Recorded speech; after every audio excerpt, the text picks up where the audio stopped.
Darris Mitchell is a native of Austin, Texas, who is obsessed with bringing biodiversity back to the city. He graduated from the University of Texas at Austin with a film degree before working as a teacher for 5 years. He never believed in his wildest dreams that he'd be using his degree to write speculative fiction, but now he's published 4 books, wrote a script for a podcast that will be recorded this weekend, and an eco-fantasy book slated to come out later this year. He lives in North Austin with his amazing wife, his darling son, a flock of chickens, a catfish pond, a lazy cat, and a backyard brimming with wildflowers and insects.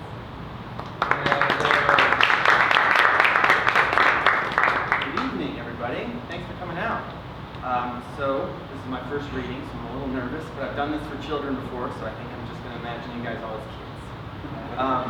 So to start, I'm going to be reading from Fireflies and Cosmos. This is book 1 of my Interstellar Spring series.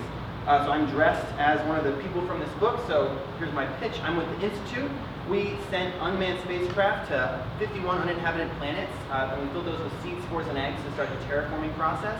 This book starts 100 years after that, so these ecosystems have had time to grow up and evolve and change. It's about Catalina Mondragon, the best captain we've ever had. There's never been a problem she can't solve. So she gets to one of these worlds and she finds bugs big as Rottweilers. She sends her entomologist to investigate. He promptly gets torn to pieces. She has to leave that world behind. This has never happened to her before. It's never happened to anyone. Fortunately, she knows someone good enough to figure this out. Unfortunately, it's her ex-boyfriend, Roman Jupiter.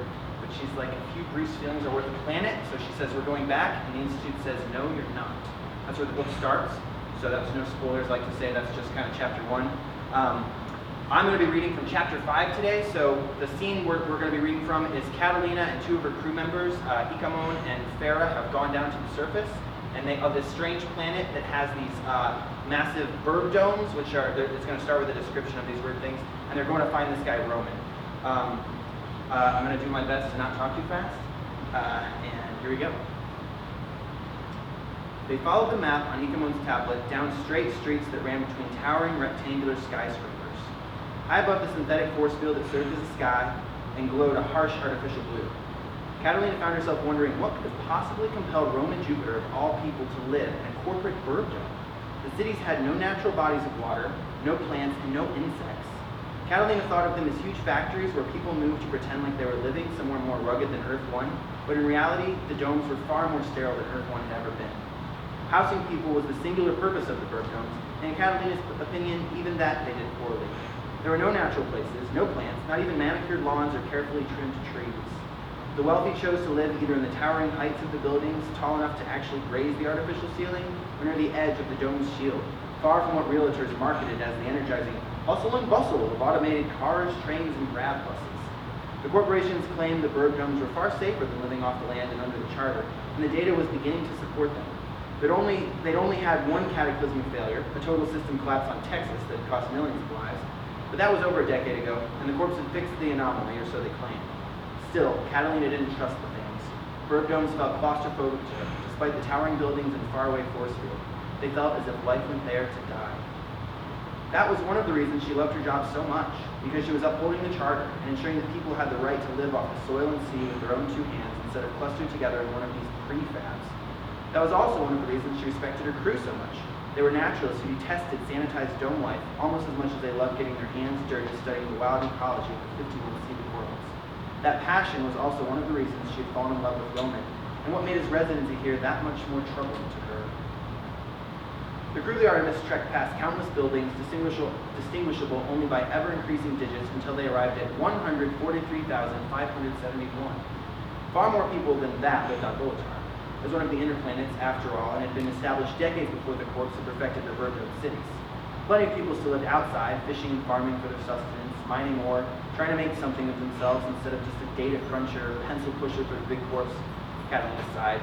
She had imagined a hunt through the wilderness to retrieve Roman from somewhere out in the wild. Instead, he was in a box with a number on the door that was left slightly ajar. Kensei, seeing this breach of etiquette, went to knock, but Farah quickly caught his hand. I heard voices, she said, and leaned in. Despite her professionalism, Catalina found herself putting her ear to the empty door. Your legs and arms are fluorescent petals, and I am but a viceroy butterfly transfixed by this beauty. Never before have I seen skin like yours. Never again will I lay eyes on a beauty so sweet. We were meant for each other, pollen and pollinator, each wondering which initiated this fantastic romance, and each knowing it will never end. Yeah, about that, said a higher-pitched female voice. Time knows no limits save eternity, and not until I met you did I understand what endless could truly mean. Roman, we need to talk, the woman said flatly. Then talk, my dear, and like the drops of rain echoing in the forest as they splash off the petals of a delicate jungle flower, I will hear every sound and it will wash over me. Roman, I don't think we should be together anymore.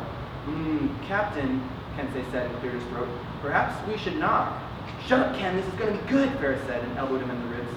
But a bee cannot survive without its flower, Roman finished.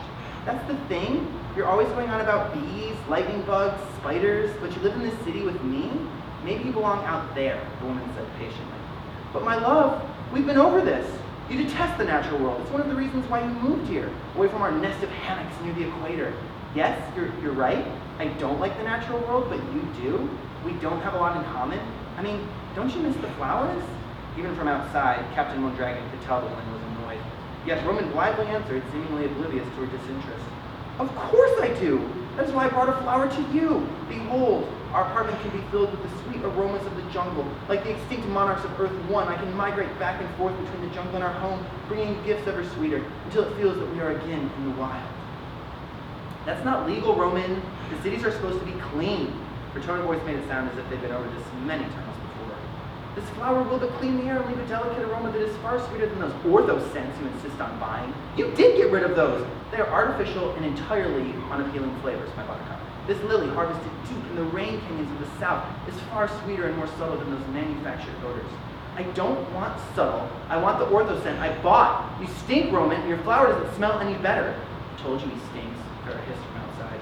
Before Catalina could reply, however, they heard what was probably the aforementioned flower pot smashed to pieces. And I'm sick of your hair clogging the drain and your poetry about nature. I'm sick of it all. I just want a break. Perhaps it wasn't the flower pot, or something else crashed against the wall. But my darling, how can a poor viceroy hope to survive if something far heavier smashed against the ground? Catalina actually felt the apartment shake. I don't care about viceroys or gypsy moths, and I give zero shits about you or your damn fireflies. With that, the doors flung open, and the woman strode out and stood between Catalina, Farrah, and Kensei, without seeming to notice them. She was close to 2 meters tall, had short bleached hair, a nose ring, and tremendously large breasts. In her hand, she held a jar with a single stick and a lonely firefly that blinked its abdomen weakly in the harsh glare of the artificial light. She raised the jar above her head and hurled it to the ground. It shattered between the feet of the crew of the Artemis. The woman went back inside, and from the sound of it, began to trash the rest of their home. Roman, it seemed, finally heard enough. He dashed out of the apartment and fell to his knees between the trio of voyeurs. Catalina cleared her throat to speak, but Roman didn't notice her any more than the hulking woman had. Instead, he very gently, almost daintily, snatched the firefly out of the air and cautiously tucked it into a small vial that he pulled out of his pocket. The insect being safe, he immediately turned back to the door, which had been slammed shut in the brief moment he left the apartment, and began to pound upon it. Darling Beatrice, please let me in. I know you're mad, but think of the poor honeybee left without a hive. Lonely it wanders until it too succumbs to that most devastating of all ailments, heartbreak.